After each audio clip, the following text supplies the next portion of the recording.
Well, the coalition is claiming a win after the government agreed to introduce mandatory minimum sentences for terrorist acts and displaying hate symbols.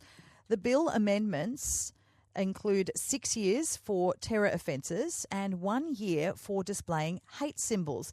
It has passed the House of Representatives and in the past few minutes also passed the Senate. The amendments come in the wake of growing anti-Semitism and Islamophobic incidents in Australia. Over the past year, the Executive Council of Australian Jewry has reported 2,062 anti-Semitic incidents here, while the Islamophobia Register has reported 932 incidents, more than what was reported over an entire 8-year period. To discuss the new changes to the Hate Crimes Bill, we're joined by Dr. Nicole Shackleton from RMIT Business and Law School, who researches hate speech. Nicole, thanks very much for joining us. Thank you for having me, Laura. Now, the main objective of this bill is to deter anyone from committing hate crimes. From a legal standpoint, is jail time an effective deterrent? Well, that's a really big question, Laura. But if we focus specifically on whether jail time is an effective deterrent for hate crimes, we really don't have enough information in Australia to know this because we haven't had enough prosecutions of people who have committed hate crimes yet to know whether jail is going to actually deter them from this behaviour. But what we do know is that anti-Semitism, Islamophobia, race, all forms of racism, sexism, these tend to come from underlying beliefs and societal attitudes. And so it's perhaps difficult to see how jail time will effectively deter people from acting on these types of attitudes that can be quite ingrained. Yeah, just as you mentioned there, some law experts are arguing that convictions for hate crimes are extremely rare in Australia. So would these amendments be mostly symbolic, or is there expected to be more convictions when it comes to these sorts of things? Well, there has been a lot of discussion around about the importance of these laws for the symbolic nature, and that's really not to be discounted. I've spoken to people of colour who talked about the importance of, Section 18C for feeling safe and supported in the community, even though there hasn't been many prosecutions. So that symbolic nature is a really important factor of hate speech laws. It's certainly not something to be discounted.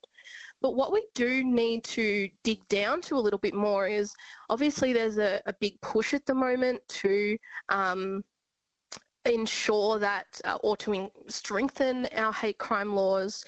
Where is this extra resourcing going to come from to ensure that we are actually using these laws? And that needs to be the other half of the discussion around about whether these laws are going to be more than symbolic. Well, Labor has historically been opposed to mandatory minimum sentences. They've argued it doesn't reduce crime, it can be discriminatory in practice and undermines the independence of the judiciary. So what other sort of punishment, I guess, could be handed out to people who are guilty of these sorts of crimes? That would be a deterrent, I guess.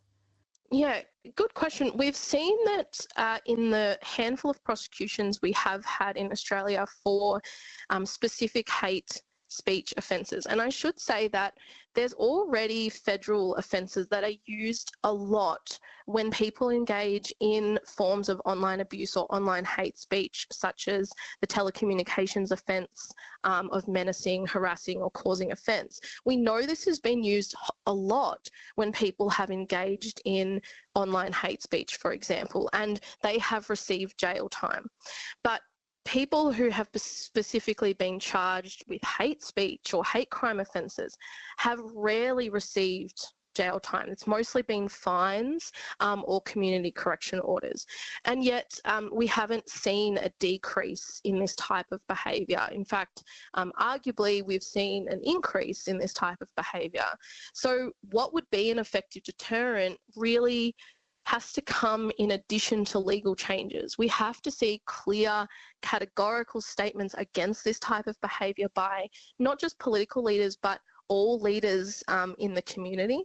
We have to see education and targeting towards where this type of beliefs are coming from. And so this is where this regulation of online environments where we see extreme beliefs being propagated is really important, and we need to get to the crux of the issue. It takes long-term investment to really stop this type of behaviour from happening. How tricky does it become then when there's the possibility, as federal police have suggested, of foreign actors who are behind paying people to commit these crimes? Well, I can't speak too much to that.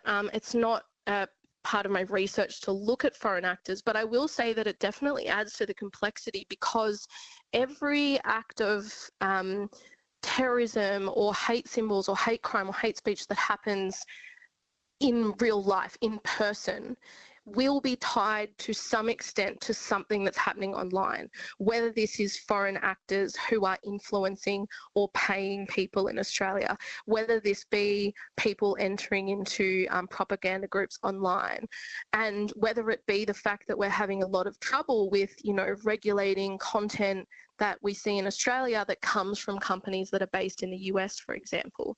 These are incredibly complex issues, and so this is why it's very important that we set the tone in the spaces that we can control, and that we get into those spaces, like I said, like the classroom and other spaces where we can educate and actually really deal with the underlying issues that are causing this increase in Islamophobia and anti-Semitism and other forms of hate speech that we're seeing. The changes are set to be reviewed after 2 years. How often should legislation like this be looked at? It needs to be looked at frequently. The hate speech laws 18C, it's roughly 30 years old. We have laws in Victoria that have been on the books for over 20 years.